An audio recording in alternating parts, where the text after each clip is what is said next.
Hello, everyone. I'm Rita McGrath, a professor at Columbia Business School, and my guest today is Jeffrey Pfeffer, a good friend, longtime professor at Stanford, author of many, many books, including Dying for a Paycheck, which if you haven't read it, you should. But today we're going to talk about power, politics, and influence. Jeff teaches one of the most popular, in fact, I think the most popular elective at Stanford on power. And how you create structures that allow you to become more powerful. His book is called 7 Rules of Power, just out. I spent the last 2 days just kind of whipping through it. It's terrific. It's a really, really good read, very accessible, full of examples. If you don't have it yet, go out and get it. So in the meantime, welcome, Jeff. Thank you. It's a pleasure to be with you. Oh, it's always nice to have a conversation with you. And this time we get to have it in front of a whole bunch of people. So that's great. So one of the things that's, I'll get right to it, that's kind of controversial about your book is you take a rather politically incorrect view of why it's important to become powerful. It is important to become powerful. I mean, there's research that goes back quite a long ways. A lot of it done by Gerald Ferris at Florida State. Who shows that political skill is related to many positive career outcomes, including the outcomes of earning more money, getting more promotions, political skill that permit you to build better relationships with your boss, that permit you to use your networking skills more effectively. So political skill, and these validated political skill measures really lead to a lot of positive outcomes. And since political skill does lead to higher salaries and more promotions and better job opportunities, it also leads, not surprisingly, to higher levels of career satisfaction and job satisfaction. So mastering power is important. All of us live in organizations that I think are characterized by 2 qualities. Number one, hierarchy. There are fewer positions at the top than the bottom, so there is therefore competition. And number 2, interdependence. Your ability to get things done depends upon what other people are doing. So therefore, your ability to follow the Stanford Business School model, change lives, change organizations, change the world, requires you to have influence. And I think a lot of us are very diffident about that. So one phrase that you wrote in the book really struck me, which was, if existing power arrangements are going to change, people need to break those rules to create a new social order. I think that's right. Yeah, fascinating. So I'm also reminded of an old Japanese saying, right? Learn the rules, break the rules, make the rules, right? I think that's completely correct. Absolutely. So I think it might be helpful to go through each of the 7, and let's sort of expand a little on why they matter and why these 7 have sort of been distilled, because you've written so much about power. You've got two previous books on power and have done a lot with it. And you argue that those books haven't had the impact that you'd like to see them have. And so this one is really going to be the one that I think gets these ideas out to people. So the first one is get out of your own way. Yes, I think that's a very important rule. I was just texting back and forth with a colleague of ours, I'm not going to use the name, who's writing a book, who's extraordinarily, I think, accomplished, and who is suffering almost clinical levels of depression because she doesn't believe her writing is good. She doesn't believe she's adequate. It's called, in many instances, Imposter Syndrome. I think probably women suffer it more than men, but I think both men and women suffer from it, in which your self-assessment bears almost no resemblance to your actual performance or your actual quality. But that self-assessment has implications. It has implications for whether or not you're willing to try things, whether or not you're willing to take some risks, whether or not you're willing to assert yourself, whether or not you're willing to show up with confidence, which is Cameron Anderson's research shows is often conflated with competence. So I think getting out of your own way is important. You need to not describe yourself using terms that in any way disadvantage you. And you need really to believe in yourself, because if you don't believe in yourself, it's unlikely that other people are going to believe in you. Absolutely. In fact, the group we both belong to, the Silicon Guild, did a whole session on imposter syndrome for Imposter Syndrome Awareness Day. And if any of our listeners are interested in looking up the pieces of writing that came out of that, we can provide a link after this session's over. Very interesting stuff. And one of the more interesting things to me about imposter syndrome is conflated with this idea of being in the minority, right? That for example, if you're the only racial minority in a predominantly white program, your brain says, hang on, I don't belong here. And that to sort of bring those things into congruence in your brain, you say, well, I must be lucky. And that is so self-destructive. No, if you're in the room, you belong there. And I tell people all the time, if you're inviting someone in who's perhaps not one of the majority group, be very explicit in your introductions about why they matter, why they belong there, what their credentials are. And then you can really help a lot just by doing that. Absolutely. And of course, the person who's been invited into the room needs to believe that they belong. Exactly. Because so that they do not engage. And you see this all the time. I'm sure you've seen it. I've seen it, where people will say, and again, I think this is a little more common for women than for men, but both genders do it.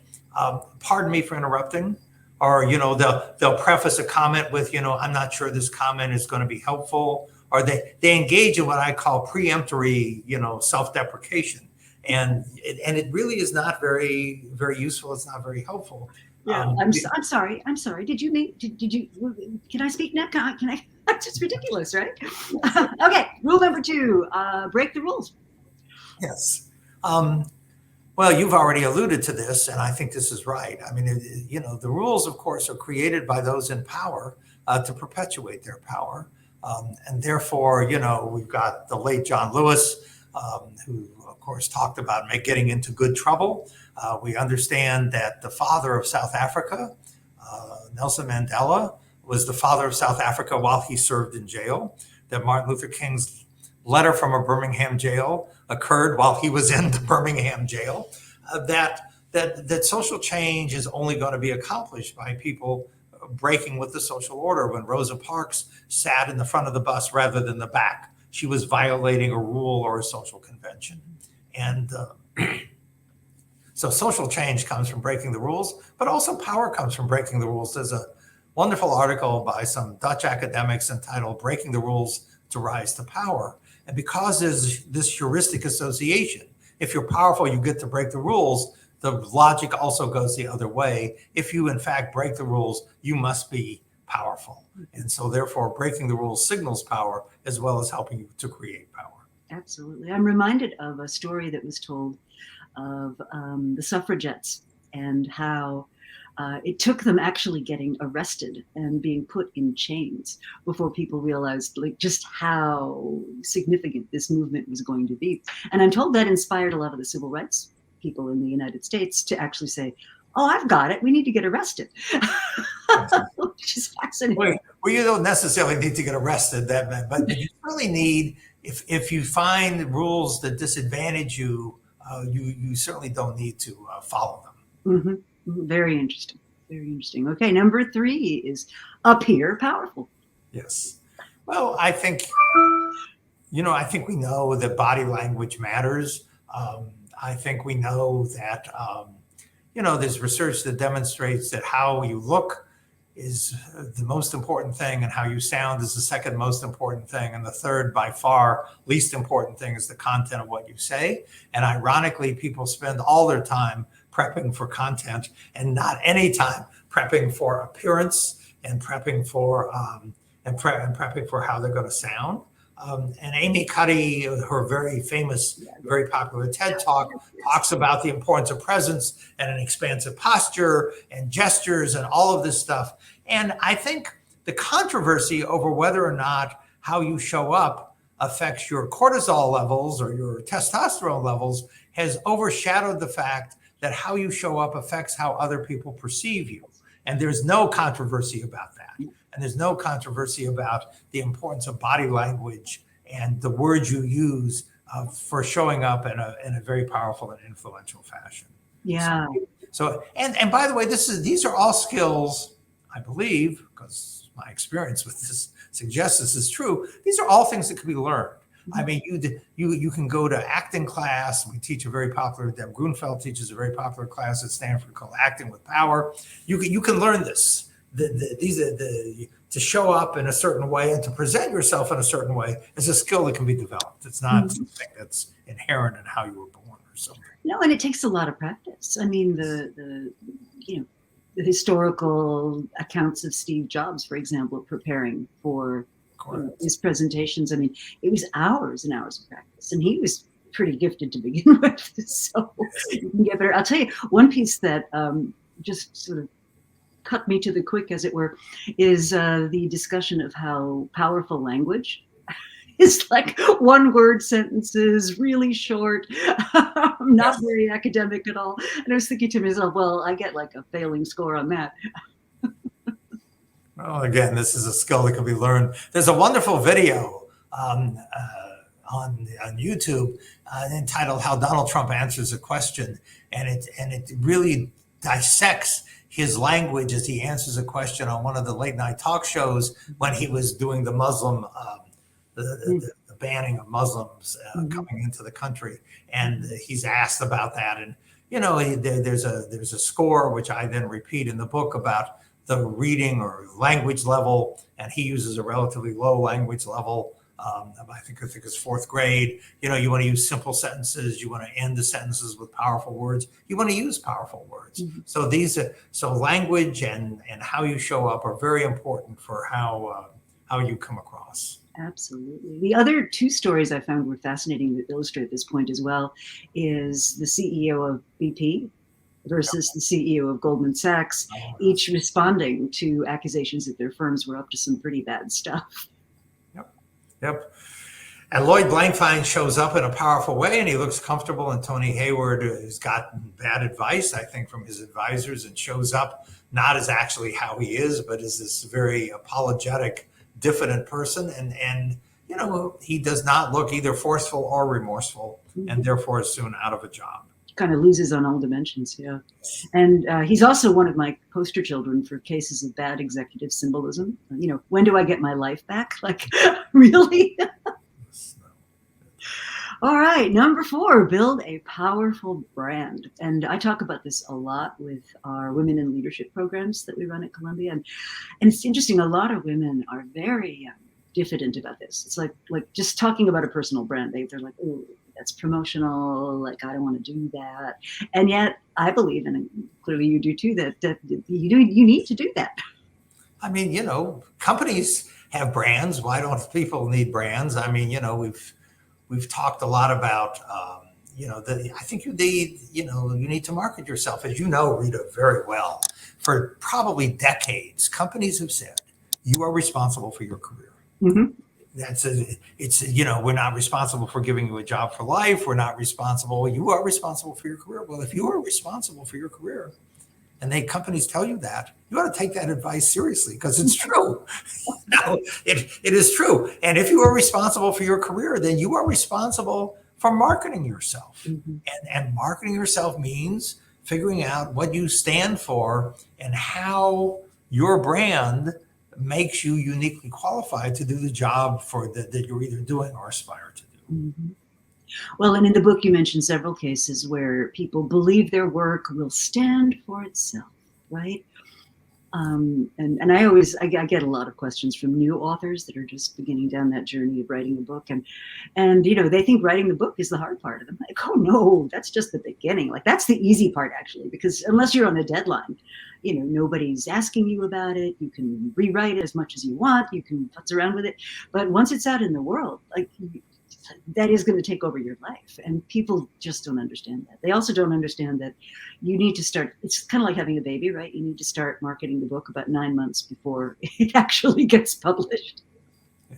No, I think marketing is important for books, and marketing is important, obviously, for products and services, and marketing is important for people. Mm-hmm. If it's kind of like if a tree falls in the forest and nobody hears it, is there a sound? If you do good work, and if you're qualified, if you're as skilled and as brilliant as Rita McGrath, but nobody knows who the hell you are, then it doesn't matter how skilled and brilliant you are because nobody knows and nobody sees it. Well, and it can't reach its level of impact. So, That's correct. I mean, if I think about the really big people that have had like huge social impact, like Mother Teresa comes to mind, right? I mean, yes, she did fabulous work and did touch the lives of many, many, many, but everybody's heard of her, right? Correct. And so I try to tell the women in my class that if your aims are just and your cause is right, politics is what you have to do to get people to behave in a way they otherwise wouldn't. And that definition takes a lot of them back. They're kind of like, oh, I never saw it that way before. And I think your book's a really brilliant companion how-to guide for all of that. Yeah. Well, Okay. 5 is network relentlessly. absolutely.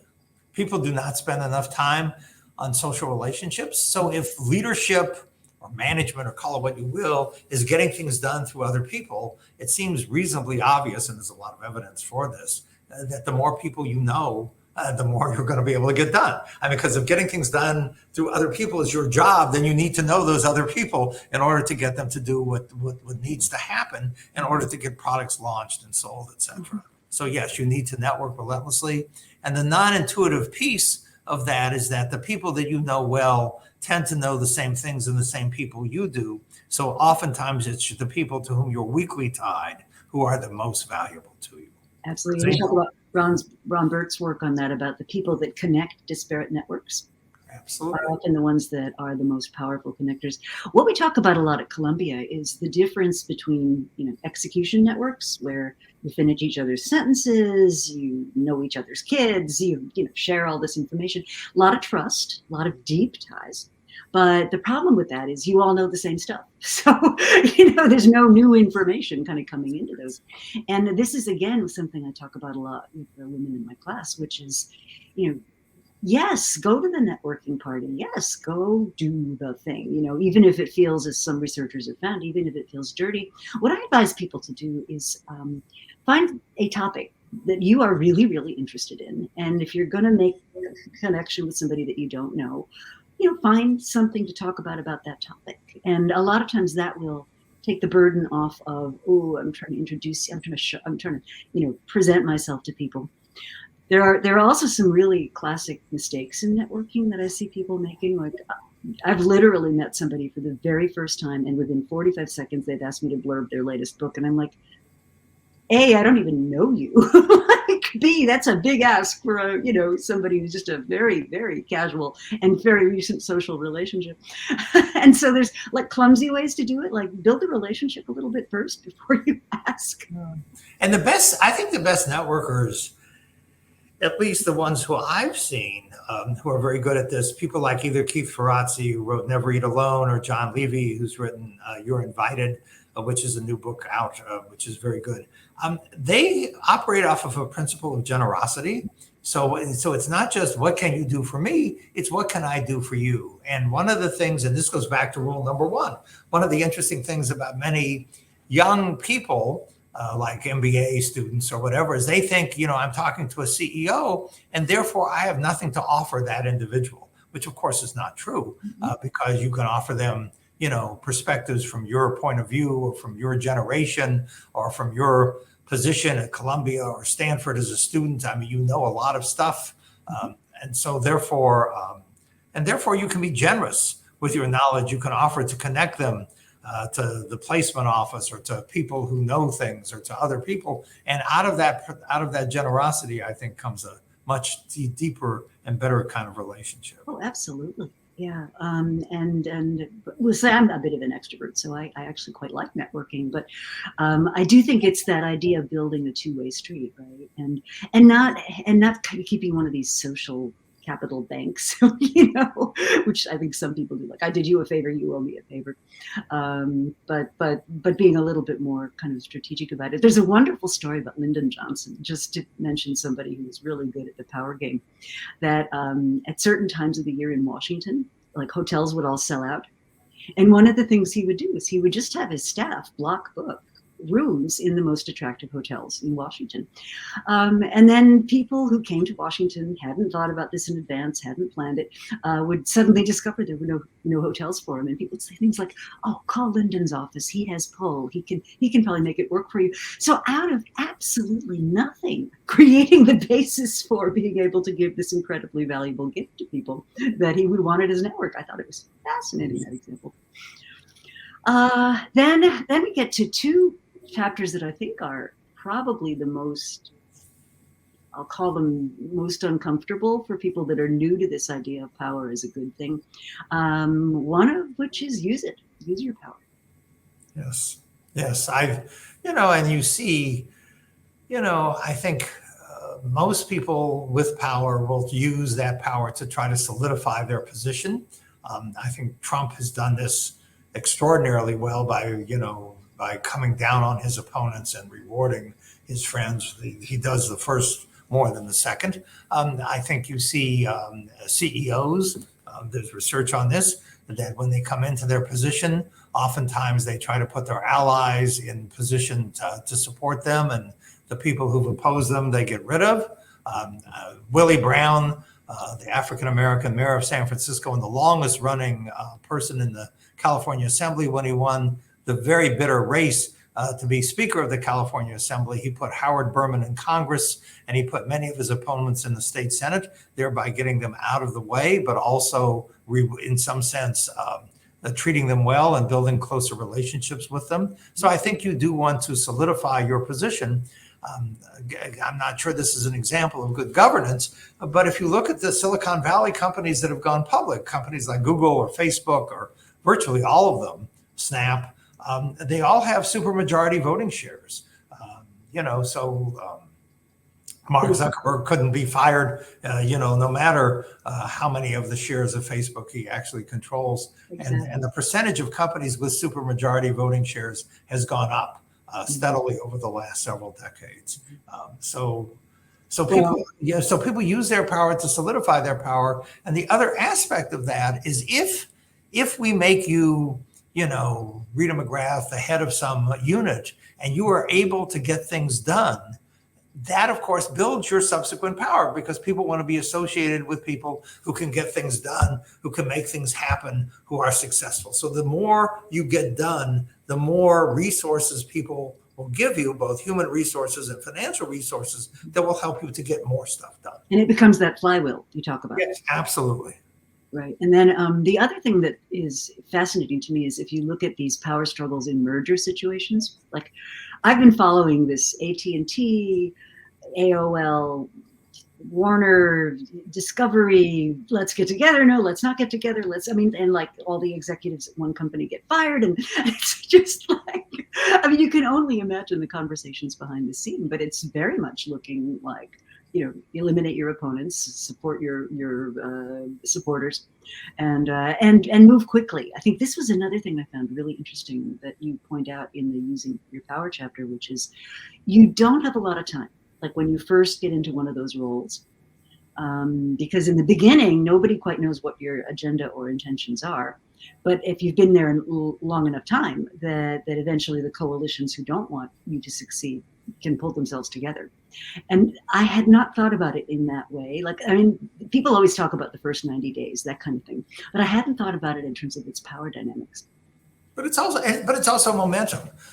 So if you come into an organization and are able to get things done reasonably quickly, and there's a sense that your agenda is going to become successful, then people get behind you. But on the contrary, if you aren't able to accomplish very much early on, then the people will say, well, you're not going to go anywhere and you're not going to last very long, and then they won't get behind you. That's so the flywheel effect, or the self-fulfilling prophecy, is a real phenomenon. And using your power permits you to take advantage of that in a positive way, and not using your power and therefore not being very effective or successful is the opposite. It creates a self-fulfilling prophecy in which it's going to be very hard for you to get back on track.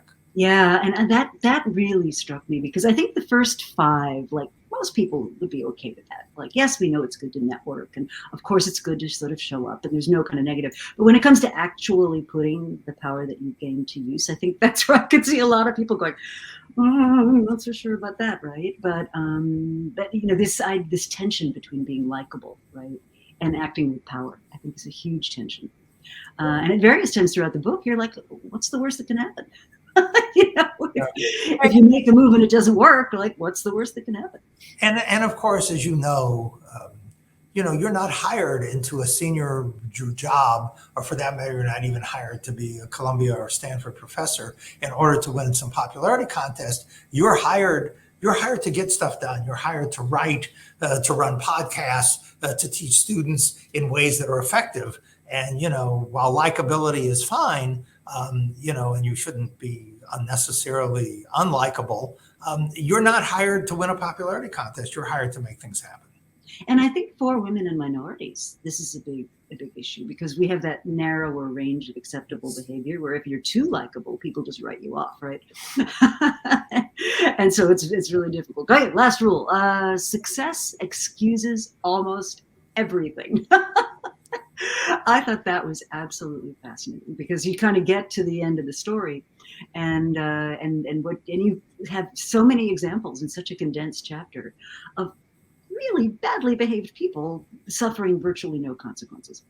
Yes, that is correct. And that is an important chapter, because I think, when you tell people to do what I tell them to do, network and show up with power and, get out of your own way and break the rules and all these other things, they're extraordinarily worried about the consequences. It's going to come back to bite me in some way. And I point out that if they are in fact successful in acquiring power and status and money, that it won't come back to bite them at all, because people love to be associated with power and success.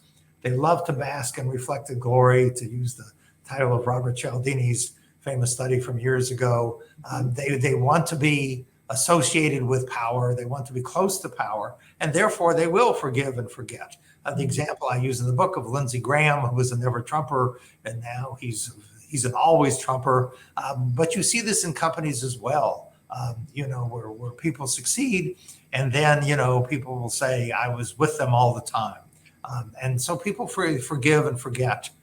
There's no question about that. There's a couple of marketing professors who wrote an article entitled Tip of the Hat, Wag of the Finger, which talks about moral decoupling and moral rationalization as processes that help explain all of this. Mm-hmm. So things like, Bill Clinton's side affairs not having an effect on his economic policy, for example, or, that person I wasn't so... I didn't like what that person did, but actually I really approve of their views on XYZ. So I'm just going to kind of separate out those things. And if you want to see this operate a lot, look in the sports world, where a lot of the athletes get excused for misbehavior. The coaches get excused for misbehavior. Some of them are sanctioned by the NCAA, and they find themselves in other high status programs. Which is, again, not to excuse this, but it's a way of having people come to understand that if you achieve high levels of success, a lot will be forgiven. Yeah, which is also one of the points you make in the book, which again I had not really thought of, which is once these things start going, the tendency of the system is to perpetuate them. Yes. And so if you want to change the system, right, you have to figure out how to break that cycle. Which is absolutely. You have to learn how to, I think you have to learn how to be better at the game than the people that you're up against. That's a great. Which is not unlike, if I'm going to play soccer or baseball or football or whatever the sport is, or tennis, I can't complain that I don't like the rules. I have to figure out how to be better at mastering that game that my opponents are playing. Love that. So we were talking a little earlier today about some of the unexpected things you found about your courses in terms of who's adopting them. Yes. So the conventional wisdom was or is that this is a class for privileged white men. However, when I went out to lunch with a bunch of privileged white men, they said, we don't actually need the class because we're going to succeed anyway. And so my I use coaches, executive coaches, in both my online and the on-campus versions of the class to provide a lot of feedback and coaching. And the coaches report to me that their private client business has moved heavily to women and people of color. In other words, to people who are not going to win the game is a kind of stacked against them, unfortunately, from the beginning. And so therefore they have come to recognize that that if they're going to succeed, they have to learn the rules and master those rules and master the skills even more than the people of privilege. So that has been interesting. I don't see many companies in the diversity and inclusion programs saying, well, we need to train people in power and organizational politics. But in fact, when you look at why people have career setbacks or career derailments, it's often because they haven't mastered the political dynamics. So if I wanted to keep my high potentials, and certainly if I want to create more opportunities for otherwise disadvantaged groups, I would think that I would really want to teach them the power skills so they could thrive in the environments that we all face. Yeah. Absolutely. I mean, the book really is a revelatory one. We have a couple of questions from the audience if you have a minute or two. Of course. All right. Oh, any thoughts on relentless networking in this strange hybrid life? Well, my friend John Levy, who runs these influencer dinners and wrote the book You're Invited, which I think is a fabulous book, has said that in the hybrid life, that Zoom has made actually, ironically, networking in some sense easier. Because, in the olden days, he would do these dinners and maybe have 20 or 30 people. Now he can do these events on Zoom and have 200 or 300 people. So you can reach more people. And now I think in person is still important. And I think the word hybrid is exactly right. And so to the extent you can get yourself in front of people physically, you are probably advantaged. But I think, the network relentlessly thing, I think is just still, it's more important. The fact that it's harder to do probably makes it even more important. Well, and I think the premium on in-person is going up too. Yep. And that's another sort of side consequence. And I know in my own life, when I look at people invite me to do things, I'm sure they do the same with you. And, in the before times, I didn't think nothing of getting on a plane and flying to Singapore. And now I'm like, hang on. That's like 22 hours of my life each way that I'm never getting back. Am I going to do that? So I think the premium on anything that's in person is going to be way higher than it was. Yes, yes. And I also think that, the experience of being online is not the same as the experience in person. The multitasking thing that Johan Hari has written about in his books about, the loss of focus and the loss of attention, I think is become a huge problem. And I tell companies all the time, yes, you can get people together on Zoom and offer them some educational opportunity. And it is certainly cheaper for a variety of reasons. But on the other hand, are you going to capture their attention? Are they actually going to be as engaged as if they are physically in the room? So, huge challenge. Okay, one last question, and then we'll have to start wrapping up. If it is exemplary leadership that should prevail, don't you think breaking the rules might drive chaos in organizations? Well, it depends upon, it could probably drive chaos, but some organizations probably need a little more chaos. This is something, Rita, you could speak to, given your work in strategy. I think many organizations fail because they have insufficient diversity of opinion, and they have insufficient chaos. I mean, the Innovator's Dilemma of Clay Christensen is a story of organizations, incumbent organizations that I think failed to generate sufficient disagreement and chaos, and therefore kept doing what they were good at doing long past the point at which they should have been doing that. Absolutely, and I'll jump on that, which is if you think about one advantage ending and another one beginning. So your BlackBerry or Nokia handheld phones. And if you're going to be relevant in the next game to come, you have to create something new. You need that pool of Slack resources. And by definition, that's kind of chaotic. It's where I live in innovation. It's, a lot of people tinkering a lot. Now, what we forget is that organizational slack is actually pretty cheap. And I think we go overboard in trying to optimize everything. Whereas, you got an engineer or two tinkering around in a lab somewhere that actually, in the great scheme of things, is not that expensive. And so we undervalue that part of the process, and we rush too quickly to try to make it orderly and getting out in the world. Well, Jeffrey, this has been just a pleasure. The book, again, 7 Rules of Power.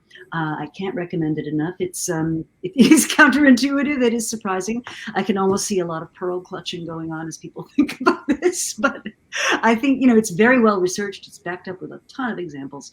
And I think anybody listening will benefit by picking up a copy. In addition, Jeffrey has a website which has all kinds of resources on it. His previous books are described.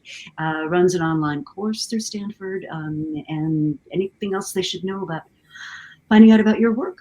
Nope, I don't. I think that's, I'm pretty visible on Google and LinkedIn, so it's not hard. I would hope so. I would certainly hope so. So on that note, let me thank you so much. Thanks everyone for joining. Thank you for the wonderful questions and the wonderful conversation. Very much appreciated. Thanks.